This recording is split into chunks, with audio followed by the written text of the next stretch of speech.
Well, hello everybody on this snowy old cold day. It's about 24 degrees out here today. As y'all know, we like to tell y'all stories about unusual people, unusual places, lost historic places. Well, today we're not doing any of that. Today, we aren't here for a person or a place. Believe it or not, we are here for a tree. Now, you heard me right. I know you're probably thinking, Leo's lost his mind, but yeah, we're actually here for a tree. Okay, now, for over 580 years, a tree stood in an open field here. I'm in Holden, West Virginia, by the way. A tree stood in an open field right here amongst hundreds of others here near the Trace Creek community near Holden, West Virginia. The great white oak stood on 1.5 acres of land, which was owned by the Island Creek Coal Company, the Northeast Lumber Company, and the Coal and Crane Real Estate Trust. The property was leased to the West Virginia Fish and Forestry Commission for it to be managed as a state park for the life of the tree. The white oak was the largest and oldest white oak in the entire world, measuring roughly 150 feet in height, just over 9 feet in diameter, the trunk, having a limb spread that measured well over 100 feet at its widest point. It was estimated that it contained approximately 25,000 feet of high quality lumber and weighed somewhere around 55 to 65 tons. Emmett Keetle, president of the Mingo County Fish and Game Protective Association of Williamson, was the man responsible for bringing statewide attention to the tree's existence. Testing later indicated that the tiny acorn that eventually became the giant oak took root roughly 136 years before Christopher Columbus made his voyage to the Americas, placing its beginning way back in the 1300s. The age of the tree was taken from multiple sources and averaged. Best estimates place Mingo's oak seeding between 1354 and 1361 AD. Using borings from the tree, the Smithsonian Institution determined that the Mingo oak was the oldest known tree of its species. According to an article that ran in West Virginia University Magazine, it had been said that more than 500 sermons were preached around the tree, with a pulpit and benches set up beneath it, and congregations meeting almost every summer in summer and winter months. It was often referred to as the Church in the Woods, and for decades it stood as one of West Virginia's best known natural shrines. The old white oak, commonly referred to as the Mingo oak, began showing signs of distress in the late 1930s. In the summer of 1937, the tree failed to leaf out fully. And in February of 1938, biologist Earl Vanscoy said that the tree was almost dead. The cause was believed to be toxic gases and sulfur fumes released from a large burning slate dump nearby, which poisoned the tree's roots. More on that in a minute.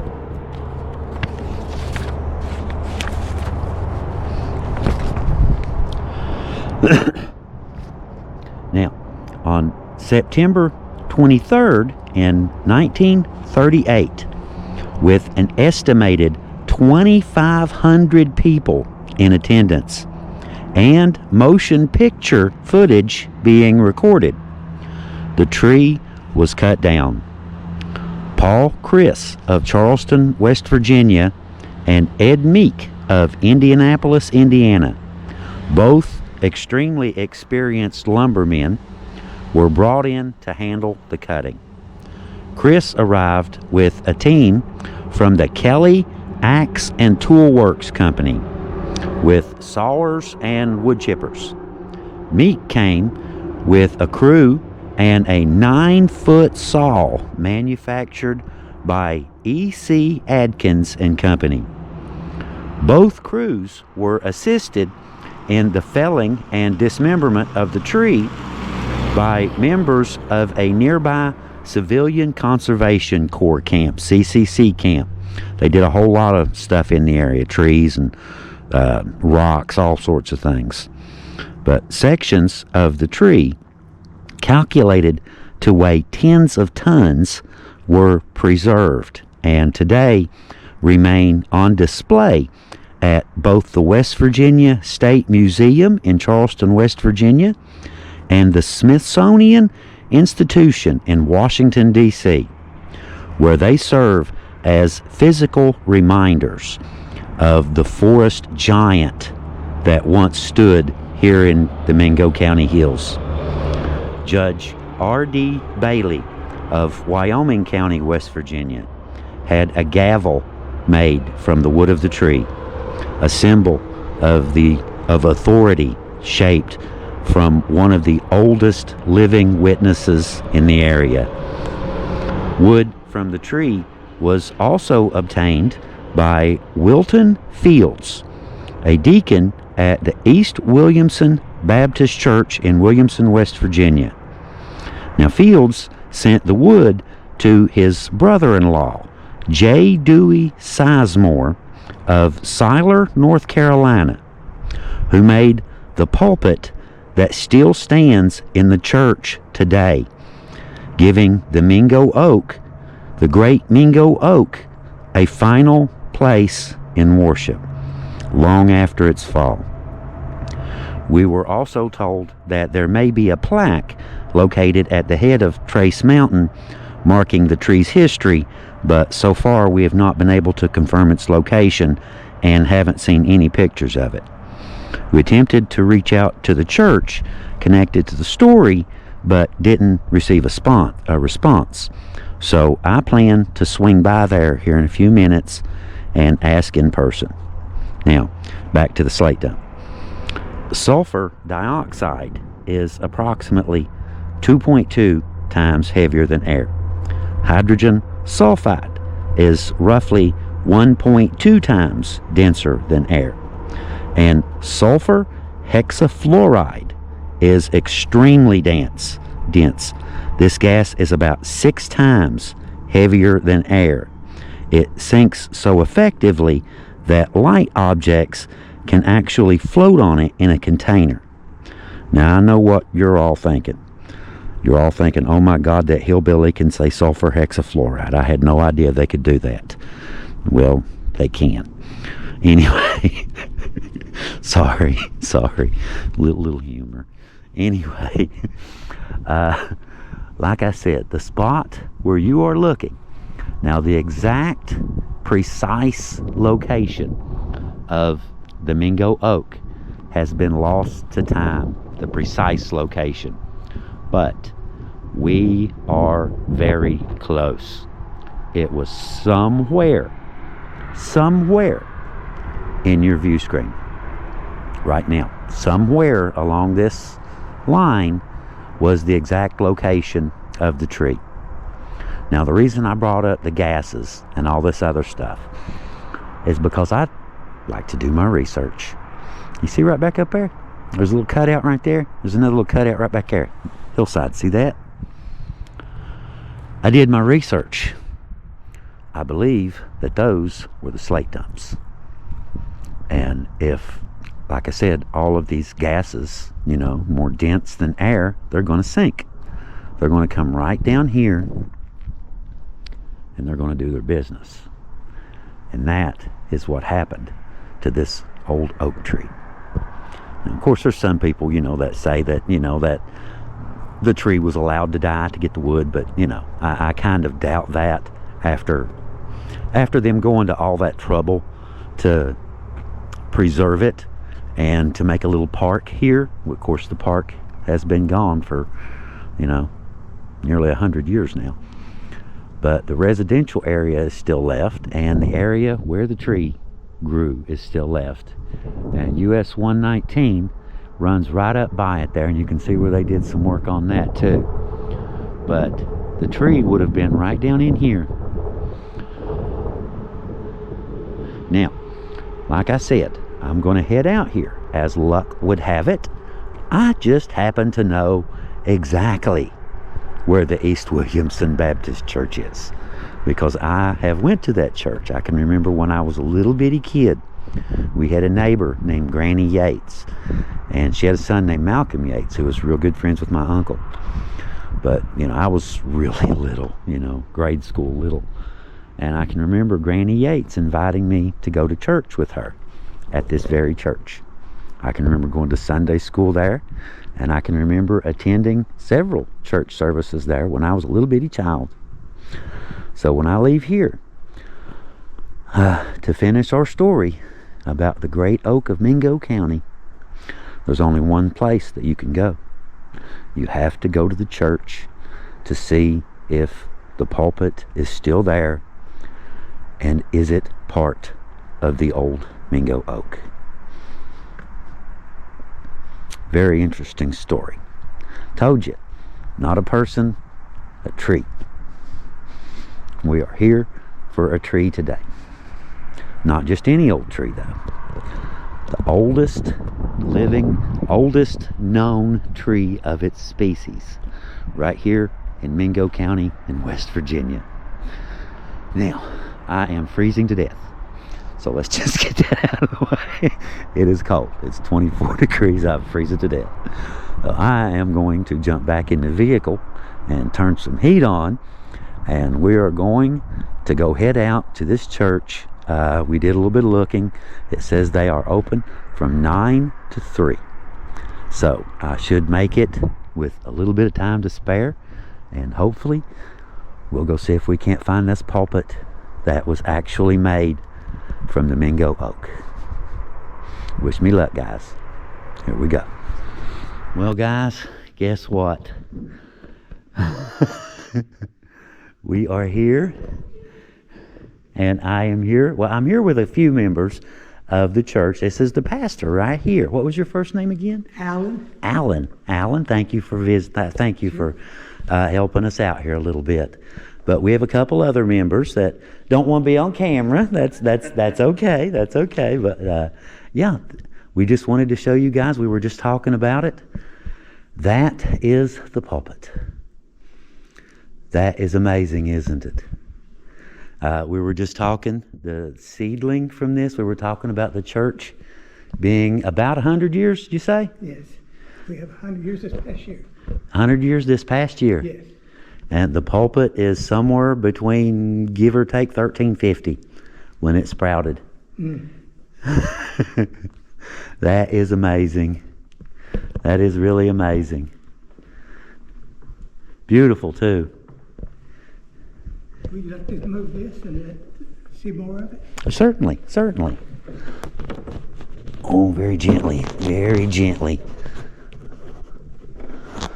That's pretty. There it is.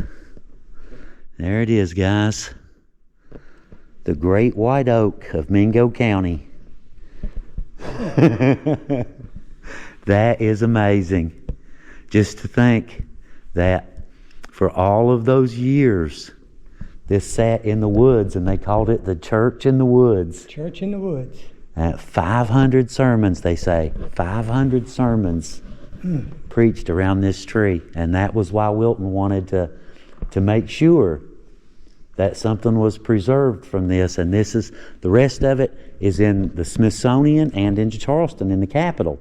This is the only section of the tree that is still used for religious services. That is still used to this day. Well, if that thing could speak, it'd tell you a lot of stories, couldn't it? I bet it could. I bet you it could. I bet you there have been a lot of altar calls. I bet you there's been a few altar calls from behind that. So how long have you been? How long have you been here? This is my second time here. I finished out 1 year today, in fact. Really? Uh-huh. Okay. Yeah, Well, I was here before for 11 years oh, really? in the 90s. Yeah. That's why I sent my aunt and uncle used to live right across the street here up on the hill. I wrecked a bike right out. It's a bad day, real bad day. But guys, I really appreciate y'all. I really do. Thank you. Thank you very much for taking the time to, Thank you for coming by and sharing it with us. Yeah, my pleasure. Very much my pleasure. Let me get a good look here. Did a good job on it, didn't they? Yes, I did. Just imagine all the sermons that have been preached from behind here since, 1938, 1940, give or take? Not even counting the ones in the woods. Been a lot of sermons, been a lot of souls saved behind this thing. Guys, that is amazing. A real piece of West Virginia history right there. Still being used for what it was used for hundreds of years. That is amazing.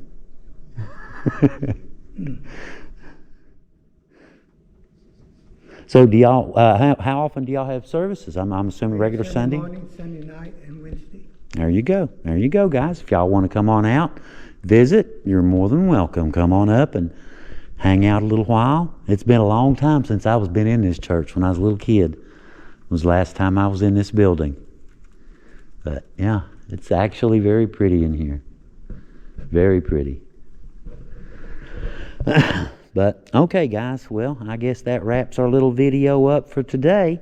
We have gone to the site where the tree used to stand, the great Mingo oak, and heard the story, heard the tale, all of the history connected to it, and came all the way back up to Williamson to find the last piece of it that is still being used for religious practices. Amen. Amen, brother. Nice touch. Very, very nice touch. Anyway, thank you all for coming along, hearing our little story, and seeing just a little tiny bit of West Virginia history in such a beautiful setting, in a beautiful place. It's a good place for it. This is the perfect place for that right there. I'm sure it's a treasure. It is. All right, guys, I better get on out of here and get back home, I guess. Give the video over to Heather and let her get started editing on it. So thank you all for coming along. Thank you guys very, very much. You're sure welcome. I very, very much appreciate your time. Thank We you. really enjoy your videos. I mean, we watch them all the time. I do. My dad. Oh, well, really? Yes. Well, good. I'm glad to hear that. Mac Rhodes, he had a plumbing business in East End for years. Mm-hmm. Rhodes Plumbing. Mac's my dad. My name's Randy, and I do the music here Okay. at the church. Yeah. I grew up here and went to East End grade school. Yeah, that's where I went. I went to East End grade school. I can remember, when that was open, the little store there on the corner, getting candy and, going to the store and going to school. I remember we lived, where Tico Firestones was? Right over here? You remember it? No, I don't. Okay. Yeah, it's been a long, long time. We lived over there, and I remember we walked to school. And whenever it would snow, we still had to go to school, and all the kids that ride the bus didn't have to go. So I can remember walking. Yeah, I can remember being that big, and my sister and I walking from up here where Tico Firestones was all the way up here and going up to the school. We used to walk by this church every day, going to school. Wow. Memories, memories, memories. Yes, it is. Yes, it is. So how old are you? I will be 58 next month. I'm 54, so Yeah. if you went to, what years would you been up at East? I mean, Oh, how old were you when you?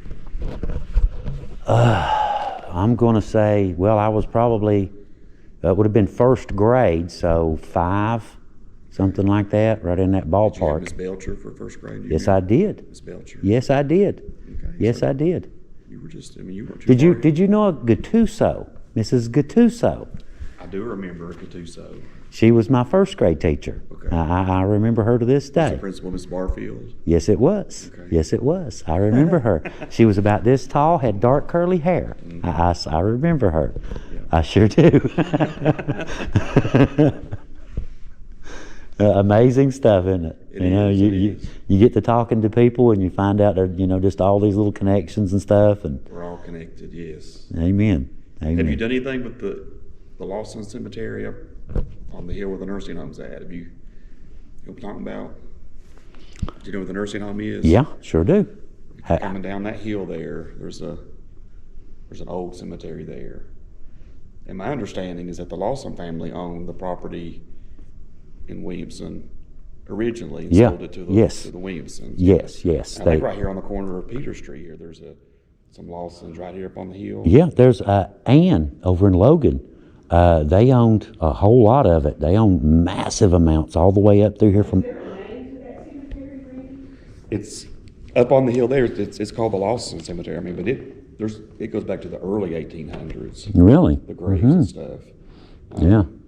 I was I just. grew up there. I mean, I was always playing. I always wanted to know what was going on with all those people's, Yeah. Who were they? What? they Yeah. do, and- Yeah. Yeah.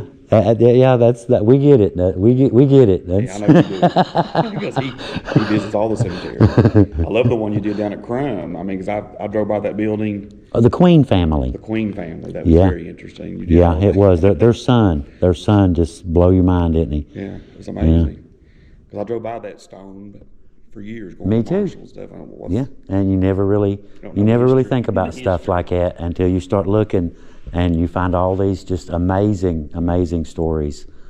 Like the one we did one earlier today, before it started on the tree, when about, like I was saying, it was a young man was sent to World War II named Fred, and they were in a convoy, and 1943 a U-boat sunk him. Killed him. It didn't sink the boat, but it killed him and a few other men. But they're locals, from Ragland, or he was a local from Ragland, and just had been completely left out of the history books. Military, where they had sent the headstone, but there was no photograph of the headstone or none of the graves, and literally everyone in the graveyard was lost until earlier today. We just went down and documented today. It's wonderful. Yeah. I'm gonna get my phone. I'll take a picture with you. I'm gonna show my dad. I'd be happy to. We go by life so fast, we miss precious jewels like that, don't we? That is true. I've mentioned that 100 times. You look at a stone and you see birth date and death date, and that little dash in between represents someone's entire Yeah. lifetime. A whole lifetime represented by a little bitty dash between two Yeah, all the dates. stories you've done on the West End Cemetery. I mean, we watched them all. I'm glad to finally get to meet you. Well, you too. You too. I think I've seen you. You look familiar. I'm sure we've probably seen each other. His picture was in the post office down there. Oh, was that what it was? I graduated from Williamson in '89. So I'm 54. So you're 4 years. Yeah, 4 years yeah. so older than me. I don't know. You could have been up at East End when I was there. That's a possibility. That's a possibility. Here, I'm on. With the camera, even. There you go. Smile. Gotcha. He'll With be the excited. camera and on video. But yeah, appreciate what you're doing. I mean, it's bringing the history to our area alive, you know. I agree. And I tell people to tune in, you know, tune in to you. There's amazing, you know, it's amazing history around here, you know, from the Hatfields and McCoys to early settlers, you know, original pioneers. Yeah. And, you know, a lot of people that settled this place, you know, settled here in, you know, southern West Virginia. You know, it was a lot easier in a lot of ways to go out west. Yeah. You know, that's plains, it's flat. Yeah. You know, grass. You can drive a wagon right through grass. Mm-hmm. You can't drive no wagon through these little hills and hollers and creeks and up the sides of mountains and down the other sides and, you know, and it's like all of the graveyards, they kept the level ground to use for homes and churches and businesses and buried everybody up on the sides of a mountain somewhere. That's where you always find them at around here. They're always up on a mountain somewhere. Yeah. Let me ask you a question then. Certainly. Would you mind if we take a copy of your telling us a little bit about the pulpit that you got in your pocket?